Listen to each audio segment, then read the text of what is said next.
Bonjour à tous et bienvenue sur ma chaîne YouTube. On se retrouve aujourd'hui et il y a un effet un peu bizarre là. Je sais pas pourquoi et ça ne le fait que là. Bon bref, je récapitule. Bienvenue sur ma chaîne YouTube. On se retrouve aujourd'hui pour une nouvelle vidéo où je vais vous présenter ma pile à lire du mois de juin.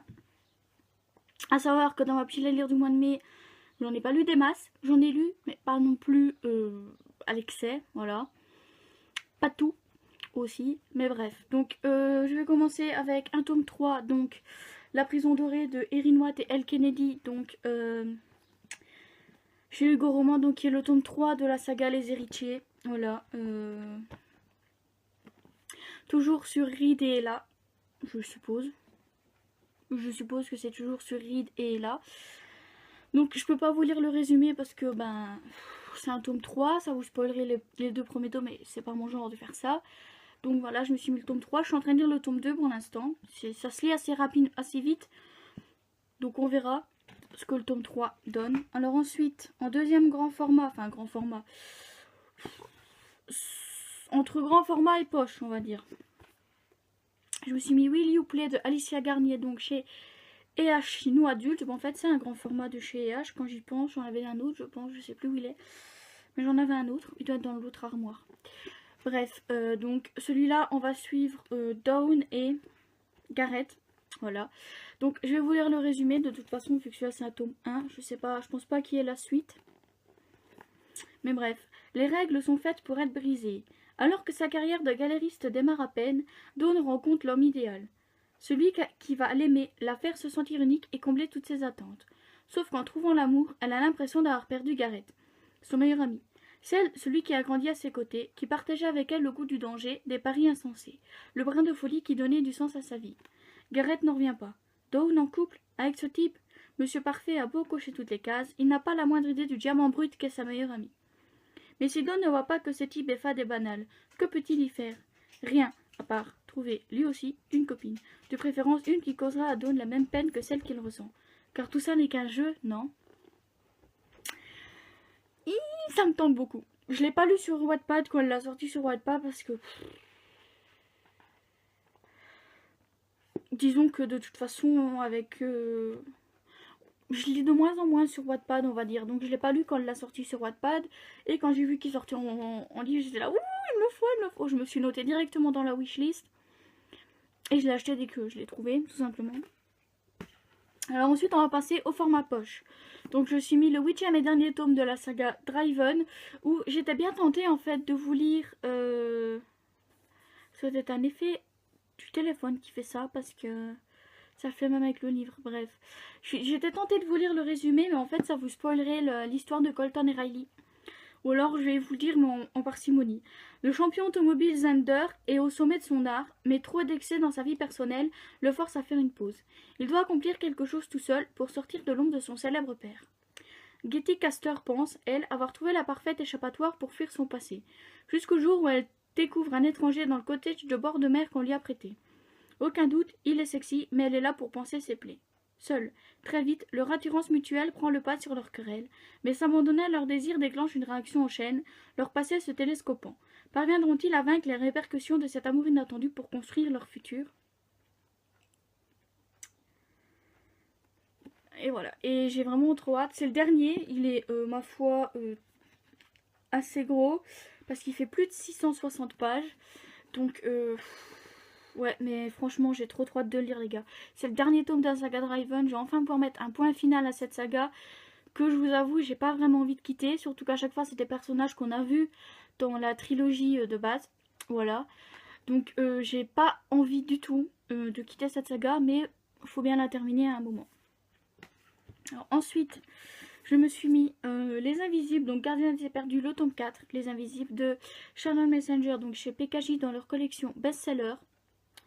Où là, pareil, il fait quand même pas mal de pages, plus de 620 pages.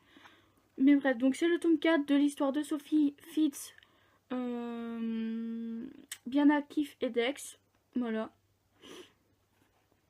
Et j'ai vraiment trop hâte de voir. Alors si je vous doutez bien que quand je lis, c'est parce que j'ai l'eau, donc je me suis commandé le tome... Enfin, je me commande le tome 5 en juin. Donc de ce fait, je vais pouvoir lire le tome 4 parce que j'aurai le tome 5 en ma possession.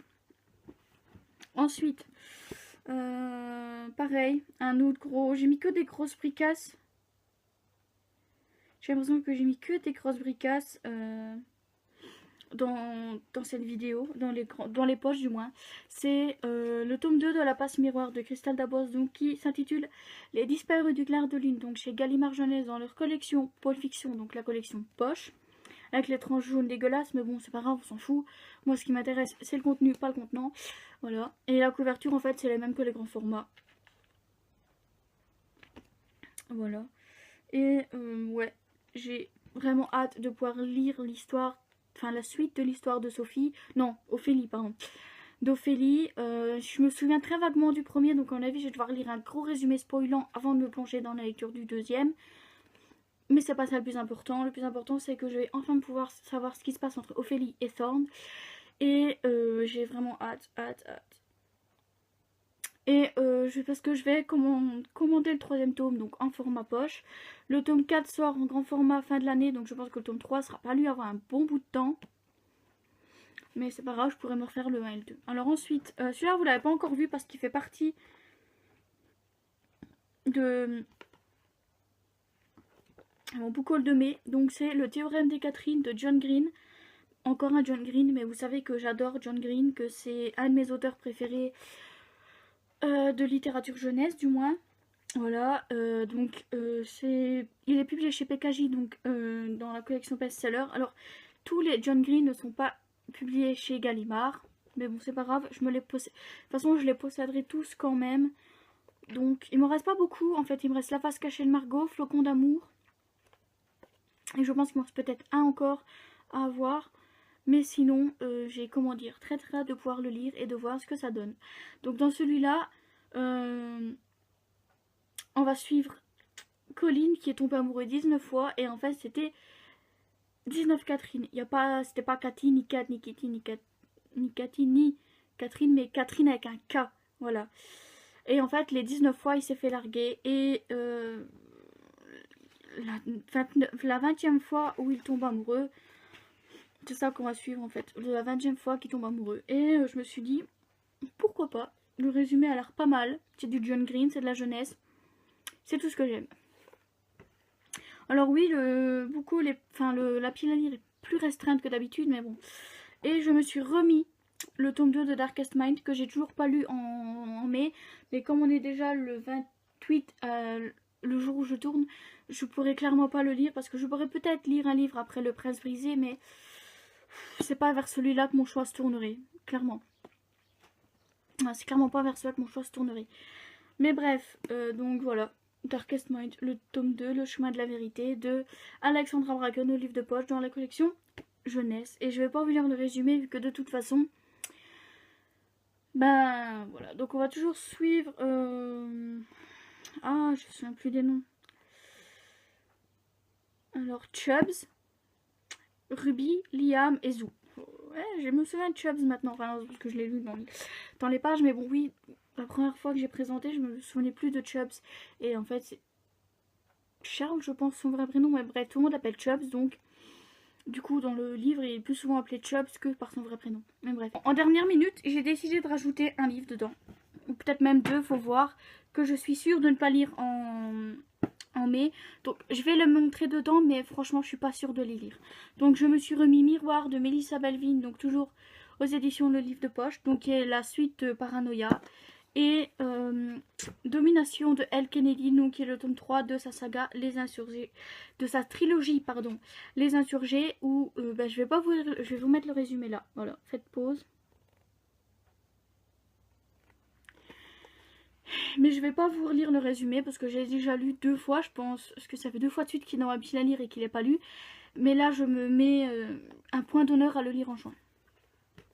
Donc ça nous fait un total de 9 livres, en espérant pouvoir tout lire, mais autant vous dire que ça m'étonnerait, clairement, ça m'étonnerait que j'arrive à lire les 9 livres, ou alors il faut que je récupère le même rythme que j'avais avant, à lire une dizaine de livres par mois, mais bon, peut-être qu'au fil du temps on y arrivera quand j'aurai retrouvé mon rythme, mais bref, donc c'est tout pour cette pile à lire, on se retrouve dimanche pour une nouvelle vidéo, bye bye.